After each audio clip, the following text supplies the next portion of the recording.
ကဲဒီနေ့မှာတော့နက်ပြည်ထိတက်မွေးမယ်အုံထမင်းချန်နီလေးမျှဝေပေးလိုက်ပါတယ်ရှင်ဒါကတော့ကျမတို့အိမ်မှာချက်စားတဲ့နီးလေးပါစံနိုးစီဘူး၃လုံးကိုကျမကစီ9ချက်သားသုံးထားပါတယ်ပြီးရင်ကြက်သွန်နီလေးစိတ်ထားတာလေးထည့်ပြီးတော့စီတက်လိုက်ပါမယ်ရှင်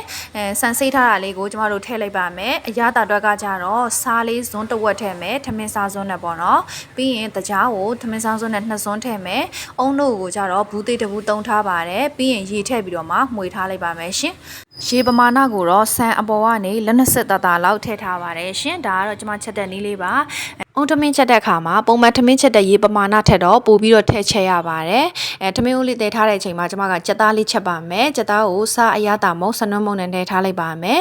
စီးပူလာပြီဆိုရင်စနွန်းမုံထည့်မယ်ချင်းချက်သွဖြူထောင်းထားတာကိုစီတက်လိုက်ပါမယ်အနံလေးမွေးလာပြီဆိုရင်ကျွန်တော်တို့ကြက်သွန်နီကြောထားတာလေးထည့်လိုက်ပါမယ်ရှင်အယောင်တင်မုံလေးထည့်ပြီးတော့မှအစိမ့်နံလေးပြောက်သည့်အထိစီတက်လိုက်ပါမယ်ရှင်ပြီးရင်အရသာနဲ့ထားတဲ့ကြက်သားလေးတွေထည့်ပြီးတော့မှွေလိုက်ပါမယ်အနံလေးမွေးတော့အောင်ကျွန်မကမဆလာလေးနည်းနည်းပါထည့်လိုက်ပါတယ်ပြီးရင်ငံပြားလေးနည်းနည်းလိုက်ပါတယ်ရှင်အခုလိုစီပြန်သည့်အထိလုံးပြီးသွားပြီဆိုရင်ကျွန်တော်တို့ရေလေးထည့်ပြီးတော့မှတည်ထားလိုက်ပါမယ်ရှင်ကဲကြက်သားလေးတွေနူးပြီးအရသာလည်းအဆင်ပြေပြီဆိုရင်ကြက်သားချက်လေးကစားလို့ရပါပြီအခုဆိုရင်အုံထမင်းလေးကလည်းကြက်သွားပြီပေါ့နော်ဂျားထဲမှာကျမတို့ပွက်တဲ့အချိန်မှာခဏတော့မှုရပါသေးတယ်ရှင်အုံထမင်းရဲ့အေးရသာလေးကိုထိန်းသွားအောင်ကြက်ရုပ်တုံရဟင်းလေးလည်းချက်ထားပါတယ်ရှင်ကဲဒါကတော့အနံ့ရသာနဲ့ပြည့်စုံတယ်ကျမတို့ရဲ့အုံထမင်းလေးပါဒါကတော့ကြက်သားချက်လေးပါရှင်အဆက်အရသာလေးလည်းပါအောင်ကြက်သွန်ငရုတ်ဒီအကြော်ကြော်လေးလည်းကြော်ထားပါတယ်